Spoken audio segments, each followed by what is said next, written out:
그날 오후 2시 13분, 나는 낯선 동네의 한 아파트 앞에 서 있었다. 손에는 상사가 건네준 묵직한 상자가 들려 있었다. 상자 안에는 무엇이 들어있는지 알 수 없었다. 나는 그저 상사의 명령에 따랐을 뿐이었다. 그리고 초인종을 누르려는 찰나, 문이 열리고 한 여자가 밖으로 나왔다. 그녀는 날 보더니 표정이 변했다. 그 순간 나는 알 수 없는 불안감에 휩싸였다. 그녀의 눈빛은 놀라움, 당황, 그리고 미묘한 두려움으로 뒤섞여 있었다. 그날 이후 내 삶은 산산조각 났다. 나는 내가 왜 그곳에 있었는지, 그리고 그녀의 눈빛이 왜 그렇게 변했는지 알기 위해 이 모든 것을 기록하고 있다. 이 글은 그 끔찍한 비극의 시작을 담고 있다. 내 이름은 김지민, 30살. 아직 미혼이다. 나는 서울의 한 중견기업에서 평범한 사무직으로 일하고 있다. 평범하다는 단어는 내 삶을 가장 잘 설명해준다. 매일 아침 기입시에 일어나 씻고 8시 10분에는 지하철에 몸을 싣는다. 회사에 도착하면 컴퓨터를 켜고 엑셀 시트에 숫자를 들여다보며 하루를 보낸다. 퇴근 후에는 혼자서 저녁을 먹고 텔레비전을 보거나 스마트폰을 만지작거리다 잠이 든다. 반복되는 일상은 나를 무감각하게 만들었다. 나는 사는 것이 아니라 그저 존재하는 것 같았다. 내게도 꿈이 있었고 열정이 있었다. 대학 졸업 후에는 번듯한 회사에 들어가서 내 능력을 펼치고 싶었다. 하지만 현실은 냉혹했다. 나는 꿈과 열정을 잃었고 삶의 의미를 잃었다. 주말에는 약속도 없이 혼자 집에서 시간을 보냈다. 친구들은 모두 결혼했거나 각자의 삶을 살기 바빴다. 나는 그들의 삶에 끼어들 틈이 없었다. 나는 외로웠다. 하지만 그 외로움을 인정하기 싫어했다. 애써 괜찮은 척, 혼자 있는 것이 편한 척했다. 우리 부서의 부장은 박상현 부장이었다. 그는 50대 초반의 중년 남성으로 능력 있고 냉철한 사람이었다. 부하 직원들에게는 엄격했지만 사적인 관계에서는 의외로 인간적인 면모를 보여주기도 했다. 그는 내게 특별히 잘해주지는 않았지만 내가 일을 잘하면 칭찬을 아끼지 않았다. 나는 그를 존경했다. 그는 내가 닮고 싶은 이상적인 직장 상사였다. 그러던 어느 날 박 부장이 나를 불렀다. 김 대리, 오늘 퇴근하고 잠깐 시간 있나? 나는 무슨 일인지 몰라 불안해하며 네. 부장님, 이라고 대답했다. 그는 서류 봉투 하나를 건네주며 말했다. 이거, 우리 집사람이 부탁한 건데 좀 갖다 줄 수 있나? 우리 집사람이 오늘 병원에 들렀다가 좀 늦게 퇴근할 것 같아서 말이야. 그는 평소와 달리 왠지 모르게 초조해 보였다. 나는 서류 봉투를 받아들었다. 봉투 안에는 묵직한 무언가가 들어있었다. 이게 뭔데요? 부장님, 내가 물었다. 그는 잠시 망설이더니 말했다. 별건 아니고 그냥 우리 집사람한테 꼭 필요한 물건이야. 내가 직접 가져다 주고 싶었는데 오늘 저녁에 중요한 약속이 있어서 말이야. 부탁하네. 나는 부장의 부탁을 거절할 수 없었다. 나는 그의 말을 믿었고 그의 부탁을 들어주는 것이 마땅하다고 생각했다. 나는 그 서류 봉투를 들고 그의 집 주소가 적힌 쪽지를 받아들었다. 퇴근 후 나는 부장의 집으로 향했다. 부장의 집은 회사에서 그리 멀지 않은 곳에 있었다. 나는 부장의 부탁을 들어주는 것이 당연한 일이라고 생각했다.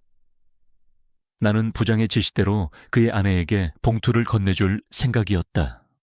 하지만 나는 알지 못했다. 그 봉투 안에 무엇이 들어있는지, 그리고 그 봉투가 나의 삶을 어떻게 바꿔놓을지. 나는 그날의 만남이 평범한 일상이 아닌 나의 삶을 뒤흔들 비극의 시작이라는 것을 전혀 예상하지 못했다. 초인종을 누르려던 손이 허공에서 멈췄다. 문이 열리고 한 여자가 나왔다. 그녀는 내 상사, 박상현 부장의 부인이었다. 사진으로만 보던 그녀의 실물은 훨씬 더 아름다웠다. 다나한 검은색 니트에 회색 스커트를 입고 있었다. 하지만 그녀의 얼굴에는 웃음기가 없었고 왠지 모를 슬픔이 드리워져 있었다. 나는 그녀에게 꾸벅 인사를 했다. 안녕하세요. 부장님 비서 김지민입니다. 부장님께서 이걸 전해주라고 하셨습니다. 나는 들고 있던 상자를 내밀었다. 그녀는 내 얼굴을 찬찬히 살펴보더니 표정이 서서히 변하기 시작했다. 처음에는 놀란 표정, 그 다음에는 당황한 표정, 그리고 마지막에는 마치 오랜 시간 숨겨왔던 비밀을 들킨 사람처럼 겁에 질린 표정이었다. 그녀의 눈빛은 무언가에 대한 두려움으로 일렁이고 있었다.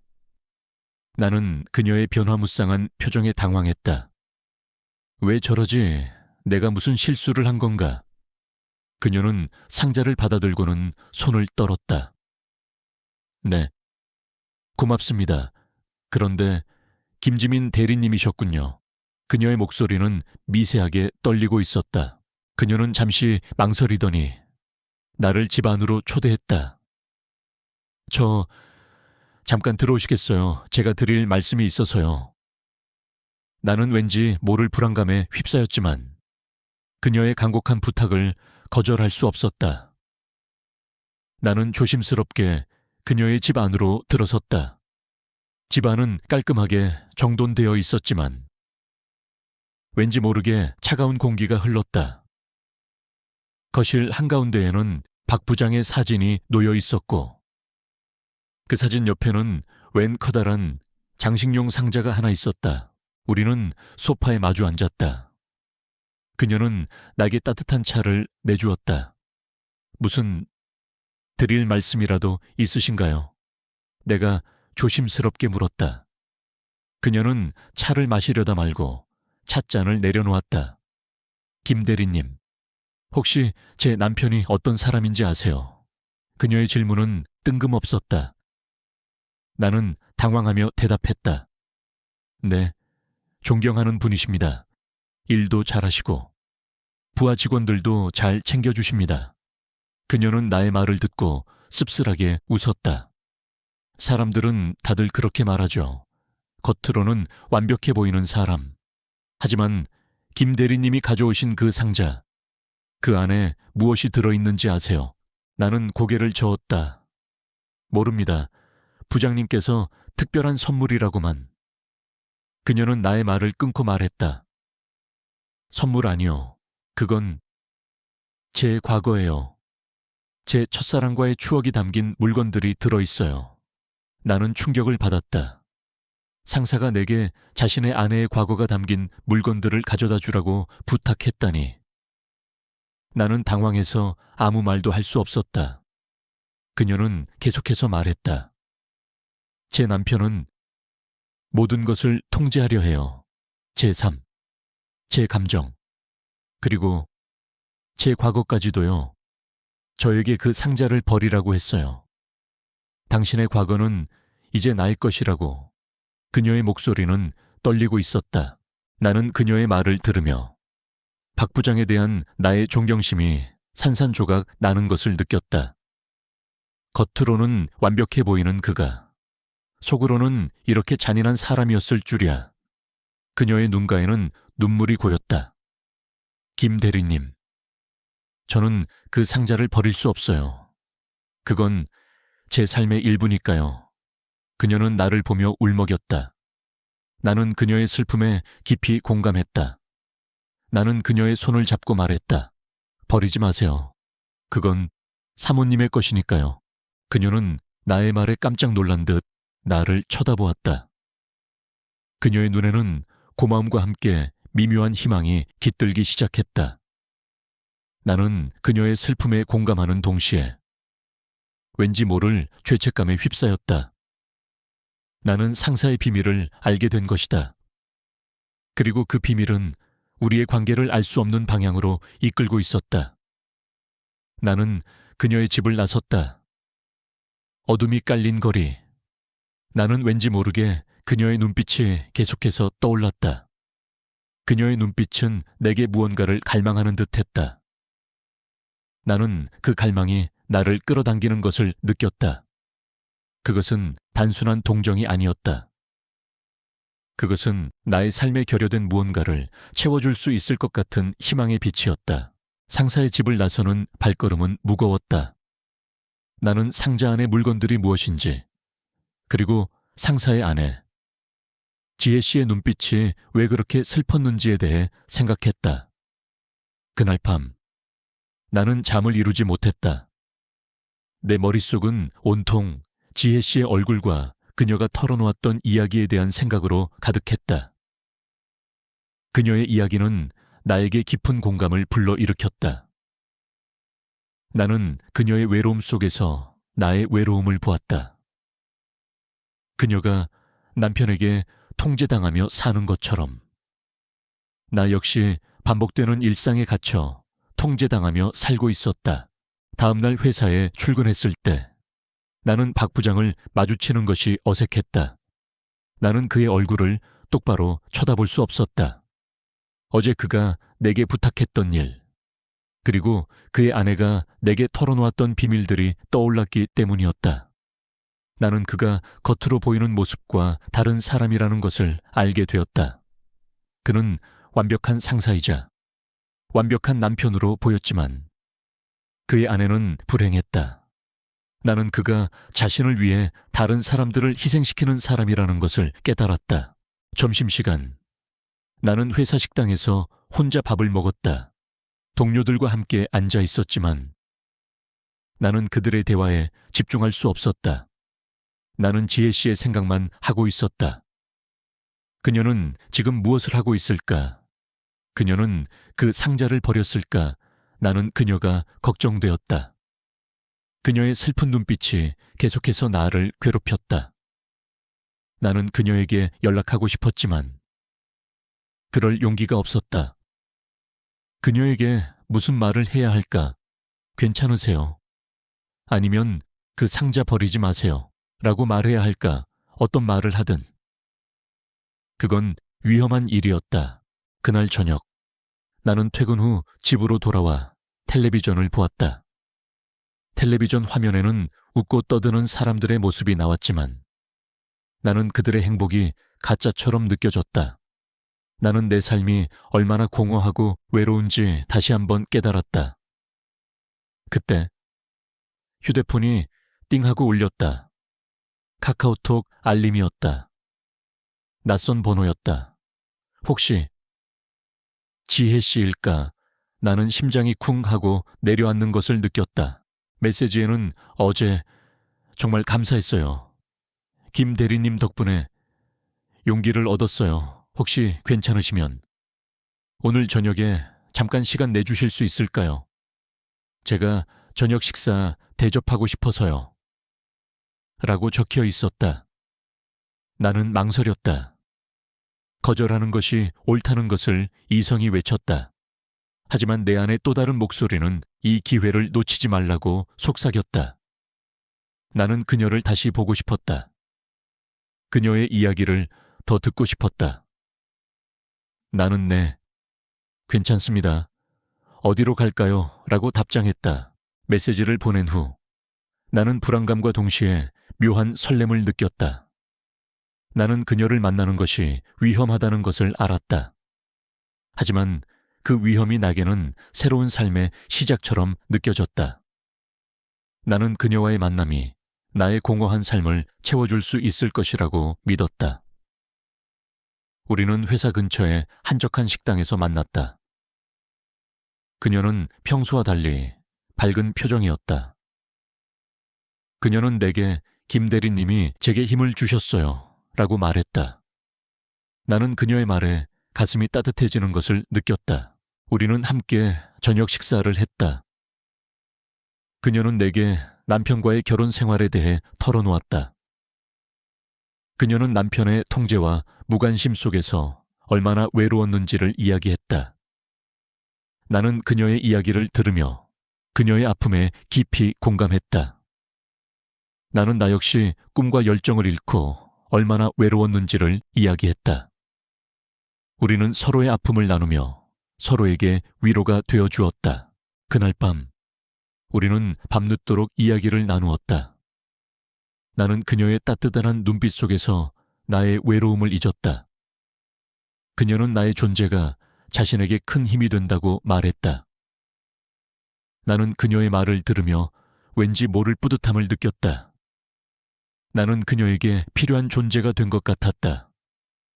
우리는 서로에게 위로와 동시에 비밀스러운 쾌락을 주는 존재가 되어가고 있었다. 나는 그녀와의 만남이 나의 삶에 새로운 의미를 부여한다고 생각했다. 나는 더 이상 혼자가 아니었다. 나는 그녀와 함께 있었다. 하지만 나는 알지 못했다. 이 관계가 나를 얼마나 깊은 수렁으로 빠뜨릴지, 이 관계가 나의 삶을 파멸로 이끌 비극의 시작이라는 것을. 나는 그저 이 순간에 달콤함에 취해 있을 뿐이었다. 지혜 씨와의 만남은 내게 삶의 오아시스 같았다. 퇴근 후에는 그녀와 만나 커피를 마시거나 함께 저녁 식사를 했다. 우리는 서로의 삶에 대해 솔직하게 이야기했다. 그녀는 남편의 통제와 무관심 속에서 잃어버린 자신의 정체성에 대해 이야기했다. 그녀는 결혼 후 그림을 그만두었다고 했다. 남편은 제가 다른 것에 몰두하는 걸 싫어해요. 제가 오직 자기만을 바라보길 원하죠. 그녀의 말에 나는 가슴이 아팠다. 한때 열정적으로 그림을 그리던 그녀의 손은 이제 아무것도 담고 있지 않았다. 나는 그녀에게 용기를 주었다. 다시 그림을 시작하세요. 사모님은 재능이 있으세요. 나 역시 그녀에게 나의 삶을 털어놓았다. 나는 그녀에게 내가 얼마나 외로운지, 삶의 의미를 잃고 방황하고 있는지 이야기했다. 나는 그녀 앞에서 가면을 벗고 가장 솔직한 나를 보여주었다. 그녀는 나의 이야기를 듣고 지민 씨는 좋은 사람이에요. 외로움을 느낄 자격도 있어요. 저처럼 외로워하는 사람이 세상에 또 있다는 걸 알게 되어 다행이에요. 라고 말했다. 그녀의 말은 내게 큰 위로가 되었다. 나는 그녀의 존재가 내게 큰 힘이 된다는 것을 깨달았다. 우리의 관계는 점점 더 깊어졌다. 우리는 서로에게 위로와 동시에 비밀스러운 쾌락을 주는 존재가 되어가고 있었다. 우리는 서로의 손을 잡고 어깨에 기대고 서로의 온기를 느꼈다. 나는 그녀와 함께 있을 때만큼은 나의 삶이 공허하지 않다고 생각했다. 나는 그녀와 함께하는 순간들이 나의 삶에 새로운 의미를 부여한다고 믿었다. 하지만 그것은 위험한 착각이었다. 어느 날 오후, 나는 회사에서 박 부장과 마주쳤다. 그는 나를 보더니 왠지 모르게 의심스러운 눈빛을 보냈다. 김 대리, 요즘 얼굴이 좋아 보이네. 좋은 일 있어. 나는 심장이 쿵 하고 내려앉는 것을 느꼈다. 아, 네. 부장님, 그냥 요즘 잠을 잘 자서 그런가 봅니다. 나는 애써 웃으며 대답했다. 그는 나의 대답에 만족하지 못한 듯 계속해서 나를 쳐다보았다. 나는 그의 시선을 피하며 내 자리로 돌아왔다. 나는 그날 이후로 불안감에 시달렸다. 혹시 박 부장이 우리 관계를 눈치챈 것은 아닐까? 나는 지혜 씨와의 만남을 조심하기 시작했다. 우리는 더 이상 회사 근처에서 만나지 않았다. 우리는 사람이 없는 한적한 곳에서 만났고 연락은 항상 늦은 밤에만 했다. 나는 우리의 관계를 철저하게 숨기기 위해 노력했다. 하지만 나의 마음은 이미 그녀에게 깊이 빠져 있었다. 나는 그녀에게서 헤어나올 수 없었다. 지혜 씨도 나만큼이나 불안해했다. 지민 씨, 우리 이렇게 계속 만나도 될까요, 남편이? 뭔가 이상하게 생각하는 것 같아요. 그녀의 목소리는 떨리고 있었다. 나는 그녀를 안심시켰다. 괜찮아요. 우리가 조심하면 아무도 모를 거예요. 우리는 그저 서로에게 힘이 되어주는 것뿐이잖아요. 나는 그녀를 위로했지만 사실 나 자신이 불안했다. 나는 이중적인 삶을 살게 되었다. 낮에는 회사에서 박 부장에게 충실한 부하 직원이었다.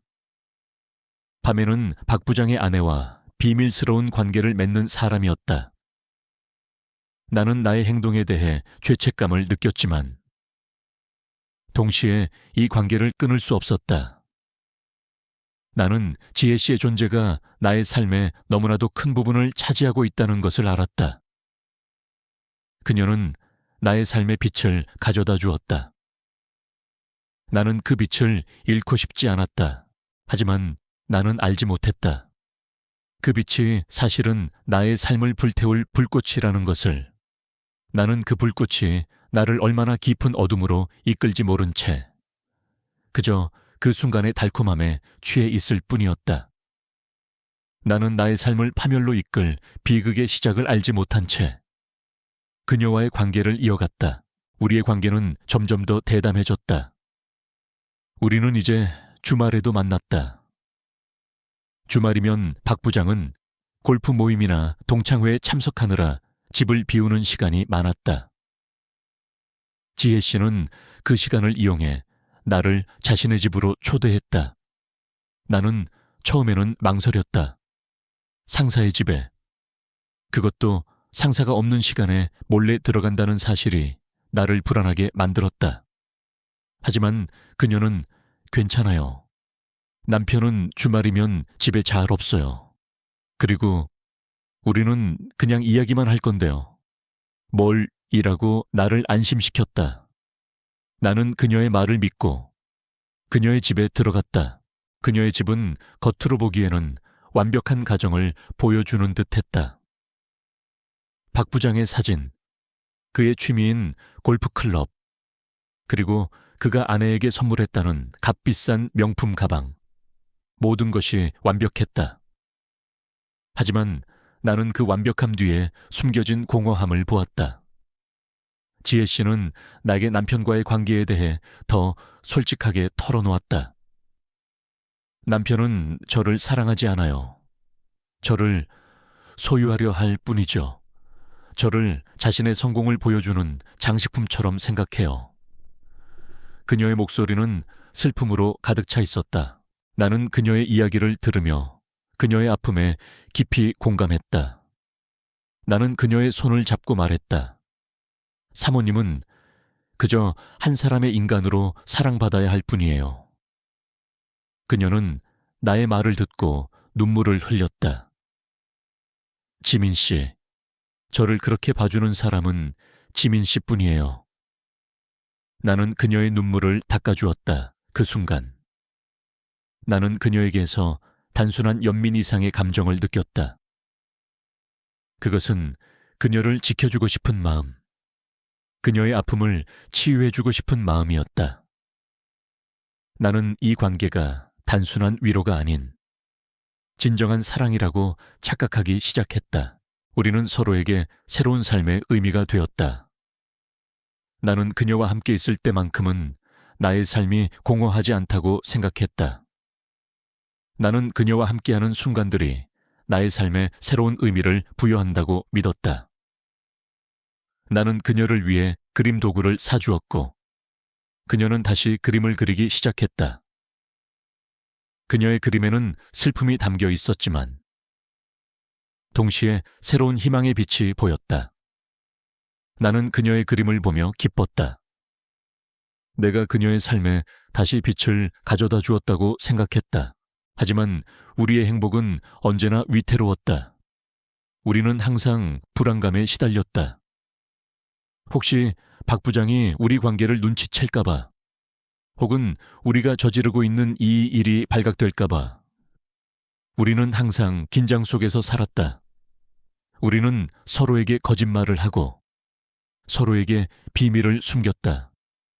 나는 박 부장에게 충실한 부하 직원인 척했고 지혜 씨는 박 부장의 완벽한 아내인 척했다. 우리의 삶은 거대한 거짓말이 되었다. 어느 날 오후 박 부장이 나를 불렀다. 김 대리, 요즘 우리 집사람이 좀 달라진 것 같아.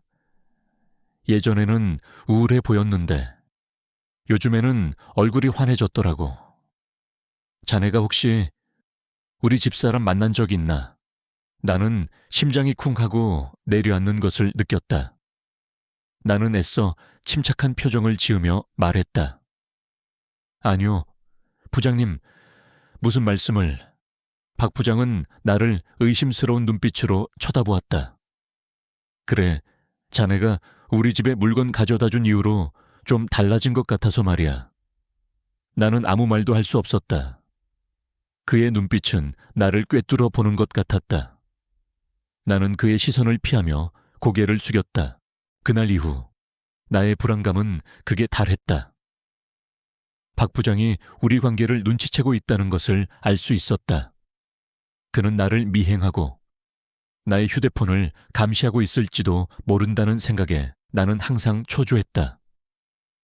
나는 지혜 씨에게 이 사실을 알렸다. 그녀도 불안해했다. 어쩌죠? 지민 씨 남편이 점점 더 저를 감시하는 것 같아요. 혹시 우리가 만나는 걸 들키면... 그녀의 목소리는 떨리고 있었다.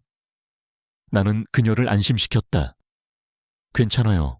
우리가 더 조심하면 돼요. 우리는 서로를 버릴 수 없잖아요. 나는 그녀를 안심시켰지만 사실 나 자신이 불안했다. 나는 이제야 깨달았다. 이 관계는 나에게 행복을 가져다 준 것이 아니라 나를 더 깊은 어둠 속으로 몰아넣고 있었다는 것을. 나는 불안감에 휩싸였다. 박 부장의 의심스러운 눈빛은 나의 심장을 옥죄어왔다. 나는 매일 아침 출근하는 것이 두려웠다. 박 부장과 마주칠 때마다 나는 혹시라도 그가 나의 비밀을 알고 있을까봐 가슴을 졸였다. 나는 그가 나의 모든 것을 알고 있고 나를 가지고 놀고 있다고 생각했다. 그의 냉철한 눈빛은 나를 꿰뚫어 보는 것 같았다. 지혜 씨도 불안해했다. 우리는 더 이상 예전처럼 편하게 만날 수 없었다. 우리는 항상 주위를 살폈고 우리의 대화는 항상 조심스러웠다. 지민 씨, 이제 그만해야 할까요? 그녀의 목소리는 떨리고 있었다. 나는 그녀의 말에 가슴이 찢어지는 것 같았다. 아니에요. 사모님, 우리 서로에게 힘이 되어줄 수 있어요. 우리는 서로를 버릴 수 없잖아요. 나는 그녀를 안심시켰지만 사실 나 자신이 불안했다. 나는 이중적인 삶에 지쳐갔다. 낮에는 박 부장의 부하 직원으로, 밤에는 그의 아내와 비밀스러운 관계를 맺는 남자로 나는 내 자신을 잃어버렸다. 나는 내가 누구인지, 내가 무엇을 원하는지 알 수 없었다. 나는 그저 이 관계의 늪에서 허우적거리고 있었다. 나의 삶은 거대한 거짓말이 되었고 그 거짓말은 나를 짓눌렀다. 어느 날 저녁, 나는 지혜 씨와 함께 식당에서 저녁 식사를 하고 있었다. 그때 휴대폰이 띵하고 울렸다. 박 부장에게서 온 메시지였다. 김대리, 내일 오전 9시까지 부장실로 와. 할 얘기가 있어. 나는 심장이 쿵하고 내려앉는 것을 느꼈다. 할 얘기가 있다는 말은 내게는 마치 사형 선고처럼 들렸다. 나는 지혜 씨에게 메시지를 보여주었다. 그녀는 내 얼굴을 보더니 하얗게 질렸다. 어떡해요. 지민 씨, 남편이 뭔가 눈치챈 것 같아요. 그녀의 목소리는 공포에 질려 있었다. 나는 그녀를 안심시키려 애썼다. 괜찮아요. 사모님, 아직 아무것도 모르는 것일 수도 있어요. 내일 가서 제가 잘 말씀드릴게요. 하지만 나는 알고 있었다. 모든 것이 끝났다는 것을. 박 부장은 이미 모든 것을 알고 있을 것이다. 그는 나를 가지고 놀았고 이제는 나를 파멸시키려 할 것이다. 나는 지혜 씨를 보며 말했다. 사모님, 제가 사모님을 만나서 정말 행복했어요. 그녀는 눈물을 흘렸다. 지민 씨, 저도요. 지민 씨를 만나서 숨을 쉴 수 있었어요. 우리는 서로의 손을 잡고 눈물을 흘렸다. 우리의 관계는 이제 끝났다. 우리는 더 이상 서로에게 위로가 되어줄 수 없었다. 우리의 관계는 이제 우리를 파멸로 이끌 것이다. 나는 그날 밤 잠을 이루지 못했다. 나는 내일 아침에 무슨 일이 일어날지 몰라 불안했다. 나는 박 부장이 나를 어떻게 벌할지 상상했다. 그는 나를 해고하고 나의 평판을 깎아내릴 것이다. 나는 모든 것을 잃게 될 것이다. 다음 날 아침, 나는 회사로 향했다. 나는 마치 사형장으로 끌려가는 죄수처럼 느껴졌다.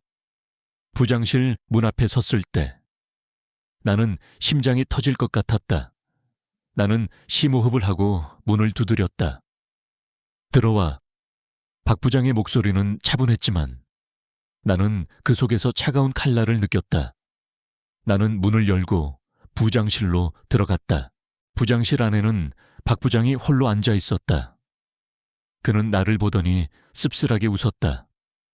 앉게. 김대리. 나는 조심스럽게 의자에 앉았다. 그는 커피잔을 내밀며 말했다. 커피 한잔 하겠나 자네. 요즘 피곤해 보여. 나는 그의 말에 소름이 끼쳤다. 그는 모든 것을 알고 있었다. 그는 나를 가지고 놀고 있었다. 나는 그의 커피잔을 보며 말했다. 괜찮습니다. 부장님, 무슨 할 얘기가 있으시다고. 박 부장은 커피를 한 모금 마시더니 말했다. 우리 집사람, 요즘 많이 행복해 보이더군. 자네 덕분인가 그의 목소리는 차분했지만 그 속에는 분노가 응축되어 있었다. 나는 그의 말에 아무런 대답도 할 수 없었다. 나는 고개를 숙였다. 그는 계속해서 말했다. 자네, 우리 집사람한테 무슨 짓을 했나? 내가 자네에게 특별한 선물을 가져다 주라고 부탁했더니 자네는 내 아내를 훔쳐갔더군. 그의 목소리가 점점 더 커졌다. 나는 그의 분노를 느끼며 몸이 굳어졌다. 모든 것이 끝났다. 나의 삶은 이제 완전히 무너졌다. 부장실의 공기는 무겁고 차가웠다. 박 부장의 분노는 폭풍 전야의 고요함처럼 나를 짓눌렀다. 그는 나를 꿰뚫어 보는 듯한 눈빛으로 말했다. 김대리, 내 아내와 무슨 관계지? 그의 목소리는 낮고 차분했지만 그 속에 담긴 분노는 나를 얼어붙게 만들었다. 나는 어떤 변명도 할 수 없었다. 나는 고개를 숙였다. 나의 침묵은 곧 나의 죄를 인정하는 것이었다. 그는 테이블 위에 놓인 서류 봉투를 내밀었다. 이것이 뭔지 아는가? 나는 고개를 들고 서류 봉투를 보았다. 그것은 내가 지혜 씨의 집으로 가져다 주었던 그 상자 안에 들어있던 물건이었다. 오래된 편지, 낡은 사진, 그리고 말라버린 꽃 한 송이. 나는 그 물건들을 보며 숨이 막혔다. 그는 그 모든 것을 알고 있었다. 그는 처음부터 나를 시험했던 것이다. 내게 그 상자를 가져다 주라고 부탁한 것은 내가 그의 아내에게 어떻게 행동하는지 보기 위함이었다. 나는 자네가 내 아내의 과거를 존중해 주리라 믿었네. 하지만 자네는 내 아내의 외로움을 이용했어. 자네는 내 아내를 유혹하고 나를 배신했지. 그의 목소리는 더 이상 차분하지 않았다.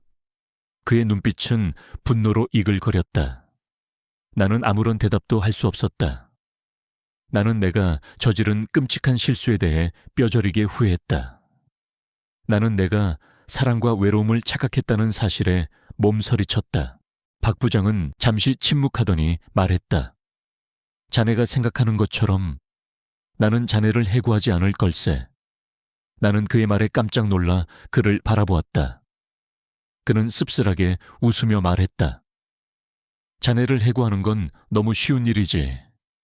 나는 자네에게 더 큰 고통을 주고 싶네. 자네는 평생 나의 죄를 짊어지고 살아야 할 거야. 나는 그의 말에 소름이 끼쳤다. 그는 나를 파멸시키려 하는 것이었다. 그는 나를 해고하지 않고 나를 회사에 남겨두고 나를 고문할 생각이었다. 나는 그날 이후로 지옥 같은 삶을 살게 되었다. 박 부장은 내게 직접적으로 말하지 않았지만 그의 행동은 나를 조롱하는 것 같았다. 그는 내게 불가능한 임무를 맡기고 내가 실패할 때마다 나를 비웃었다. 그는 내가 만든 보고서에 사인을 하지 않았고 내가 제안한 아이디어를 무시했다. 그는 나를 투명 인간처럼 취급했다. 동료들은 내가 박 부장에게 미움을 받고 있다는 것을 알게 되었다. 그들은 나를 피하기 시작했다. 나는 회사에서 혼자가 되었다. 나는 점심시간에도 혼자 밥을 먹었고 퇴근 후에도 혼자 집에 돌아왔다. 나는 나의 모든 것을 잃었다. 나는 지혜 씨에게 연락을 하고 싶었다. 그녀에게 내가 얼마나 고통받고 있는지, 그리고 박 부장이 내게 어떤 끔찍한 짓을 하고 있는지 이야기하고 싶었다. 하지만 그녀는 나의 전화를 받지 않았다. 나의 메시지에 답장하지 않았다. 그녀는 나를 버렸다. 나는 그녀에게는 그저 일시적인 위안에 불과했다는 것을 깨달았다. 그녀는 남편의 통제에서 벗어나기 위해 나를 이용했던 것이다. 나는 모든 것을 잃었다. 나는 나의 삶이 얼마나 소중했는지를 깨달았다. 평범하고 단조로웠던 나의 삶이 사실은 얼마나 행복했는지를. 나는 그 행복을 지키지 못했다. 나는 나의 어리석음 때문에 모든 것을 내팽개쳤다. 나는 이제 더 이상 꿈도, 희망도, 미래도 없다. 나는 그저 죄책감과 후회 속에서 살아가야 할 것이다. 나는 나의 삶이 이제야 비극이 되었다는 것을 깨달았다. 박 부장의 괴롭힘은 날마다 심해졌다. 그는 나를 투명 인간 취급하는 것 외에도 공개적으로 나의 실수를 비난하고 조롱했다. 나는 그가 의도적으로 나를 모욕하고 있다는 것을 알았다. 그는 회의 중에 나의 의견을 무시했고 내가 제안한 프로젝트를 다른 동료에게 맡겼다. 동료들은 나의 상황을 눈치채고 나를 피하기 시작했다. 그들은 나를 마치 전염병 환자처럼 대했다. 나는 회사에서 완전히 혼자가 되었다. 나는 매일 아침 출근하는 것이 두려웠다. 엘리베이터에서 동료들과 마주치는 것이 싫었고 회사 식당에서 혼자 밥을 먹는 것이 창피했다. 나는 화장실에 가서 몰래 눈물을 흘리기도 했다. 나의 자존감은 바닥까지 떨어졌다. 나는 내가 얼마나 초라하고 비참한 존재인지 깨달았다. 나는 내가 저지른 실수의 대가를 혹독하게 치르고 있었다. 나는 밤마다 술에 의존했다. 나는 술을 마시며 나의 외로움과 고통을 잊으려 했다. 하지만 술에 취하면 취할수록 나의 죄책감은 더욱 커졌다. 나는 지혜 씨의 얼굴, 그녀의 슬픈 눈빛, 그리고 그녀의 간절했던 목소리를 떠올렸다. 나는 그녀에게 연락하고 싶었지만 그럴 용기가 없었다. 그녀는 나의 전화를 받지 않았고 나의 메시지에 답장하지 않았다. 나는 그녀가 나를 버렸다는 것을 알았다. 어느 날 저녁, 나는 술에 잔뜩 취한 채 집에 돌아왔다. 나는 현관문을 열고 들어서는 순간 나의 눈을 의심했다. 지혜 씨가 나의 집 앞에 서 있었다. 그녀의 얼굴은 초췌했고 눈은 퉁퉁 부어 있었다. 그녀의 손에는 작은 가방이 들려 있었다. 나는 그녀를 보자마자 화가 치밀어 올랐다. 왜 여기 있어요? 나를 이렇게 만들어 놓고 이제 와서 왜? 나의 목소리는 분노로 떨리고 있었다. 그녀는 나의 말에 아무런 대답도 하지 않았다. 그녀는 그저 나를 바라보며 눈물을 흘렸다. 그녀의 눈빛은 슬픔과 함께 죄책감으로 가득 차 있었다. 그녀는 떨리는 손으로 나의 손을 잡았다. 지민 씨, 미안해요. 정말 미안해요. 그녀의 목소리는 흐느낌으로 인해 알아들을 수 없을 정도로 떨리고 있었다. 나는 그녀의 손을 뿌리치고 싶었지만 그럴 수 없었다. 그녀의 손은 얼음장처럼 차가웠다. 그녀는 내게 모든 것을 털어놓았다. 그녀는 남편이 나의 모든 것을 알고 있었다는 것을 알게 되었다고 했다. 남편은 그녀에게 내가 보낸 메시지, 우리가 만났던 장소, 그리고 우리가 함께했던 시간들을 모두 알고 있었다고 했다. 그는 그녀에게 당신 나의 아내로서 나를 배신했어. 나는 당신을 용서할 수 없어 라고 말했다고 했다. 그는 그녀에게 이혼을 요구했고 그녀는 모든 것을 잃었다고 했다. 나는 그녀의 이야기를 들으며 충격을 받았다. 나는 나 혼자 고통받고 있다고 생각했다. 하지만 그녀 역시 나만큼이나 고통받고 있었다. 우리는 서로의 외로움을 이용했고 그 결과 우리는 모두를 잃었다. 나는 그녀의 손을 잡고 그녀를 안아주었다. 괜찮아요. 괜찮아요. 나는 그녀를 위로했지만 사실 나 자신이 위로받고 싶었다. 그날 밤 우리는 함께 밤을 지새웠다.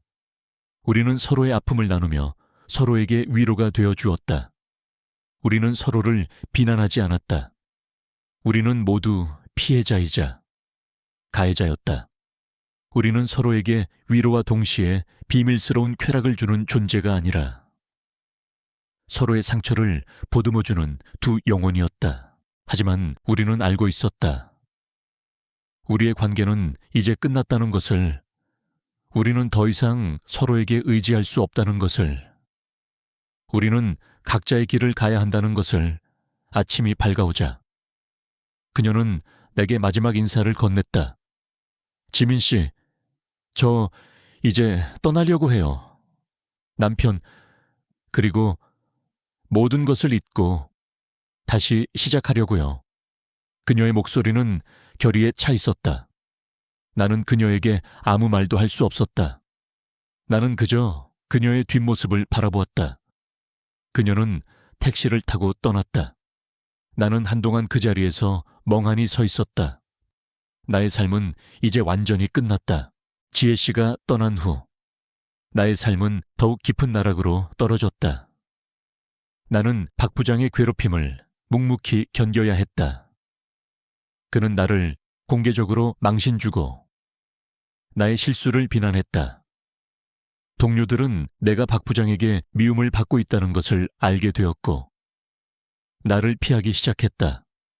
나는 회사에서 완전히 혼자가 되었다. 나의 자존감은 바닥까지 떨어졌다. 나는 매일 아침 출근하는 것이 두려웠다. 엘리베이터에서 동료들과 마주치는 것이 싫었고 회사 식당에서 혼자 밥을 먹는 것이 창피했다. 나는 화장실에 가서 몰래 눈물을 흘리기도 했다.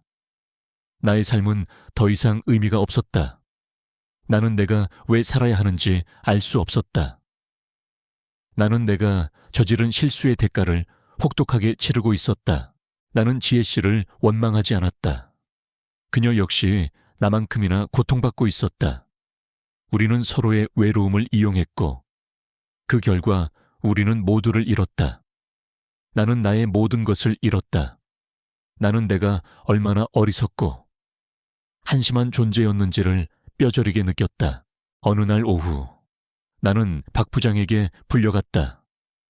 그는 내게 서류 봉투 하나를 건넸다. 김 대리, 자네가 맡은 프로젝트 이제 그만하게. 나는 그의 말에 충격을 받았다.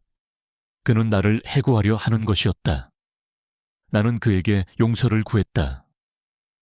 부장님, 제가 잘못했습니다. 한 번만 기회를 주세요. 하지만 그는 나의 말을 끊고 말했다. 자네, 이제 그만하게. 자네는 이미 너무 늦었어. 나는 그의 눈빛에서 연민을 보았다. 그는 나를 동정하고 있었다. 나는 그의 동정심이 더 싫었다. 나는 그에게 모든 것을 잃었다. 나의 명예, 나의 자존감, 그리고 나의 미래까지도. 나는 회사에서 나왔다. 나의 손에는 해고 통지서가 들려 있었다. 나는 거리를 정처 없이 걸었다. 사람들은 모두 행복해 보였다. 나는 그들의 행복이 가짜처럼 느껴졌다. 나는 나의 삶이 얼마나 비참한지 다시 한번 깨달았다. 나는 내가 가야 할 곳이 없다는 것을 알았다. 나는 나의 집으로 돌아왔다. 텅 빈 집, 텅 빈 마음. 나는 모든 것을 잃었다. 나는 이제 혼자가 되었다. 나는 더 이상 회사원도 아니고 누군가의 동료도 아니다. 나는 그저 외로운 껍데기만 남은 존재였다. 나는 밤마다 술을 마시며 나의 고통을 잊으려 했다.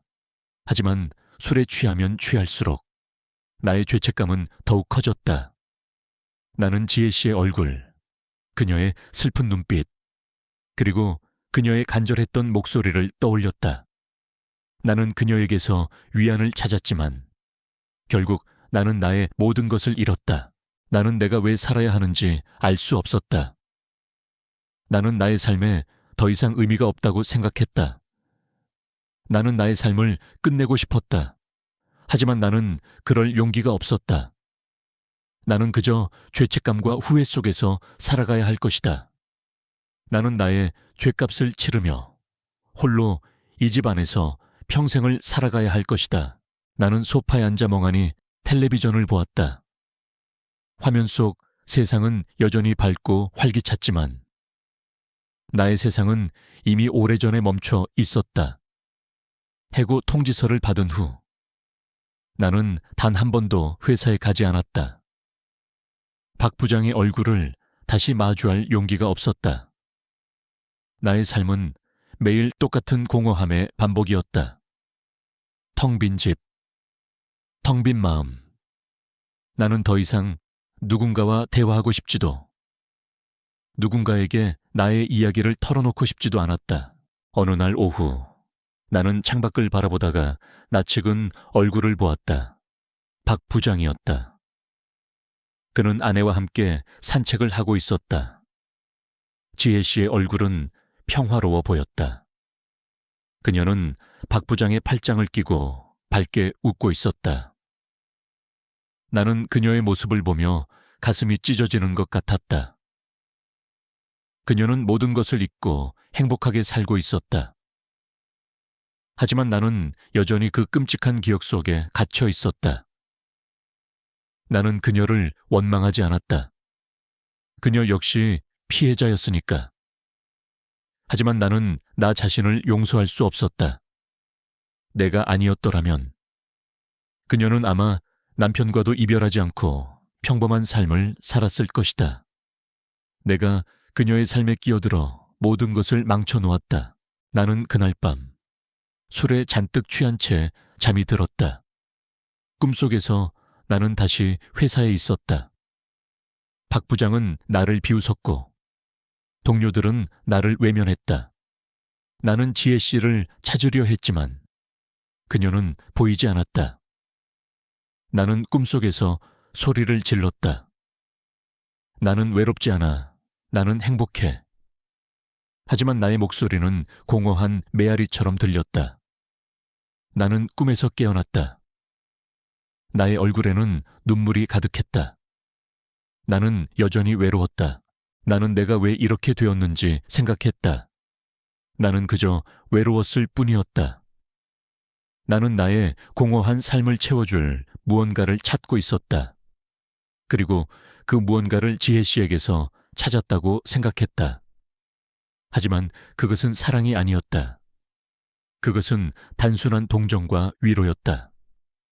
나는 그 동정과 위로를 사랑이라고 착각했고, 결국 나의 모든 것을 잃었다. 며칠 후 나는 휴대폰을 켰다.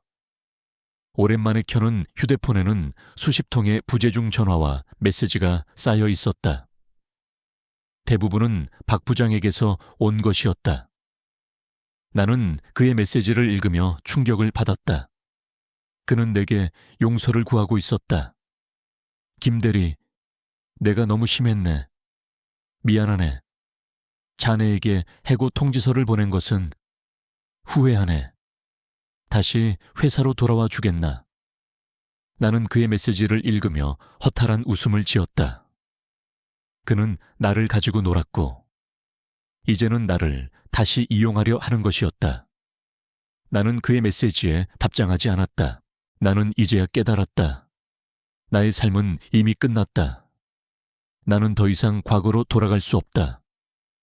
나는 내가 저지른 실수의 대가를 평생 치르며 살아야 한다. 나는 나의 모든 것을 잃었다.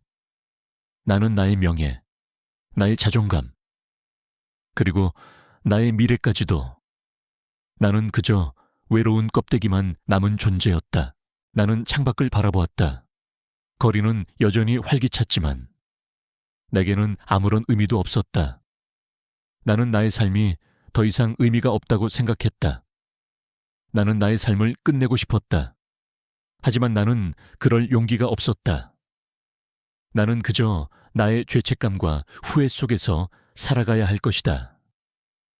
나는 나의 죄값을 치르며 홀로 이 집 안에서 평생을 살아가야 할 것이다.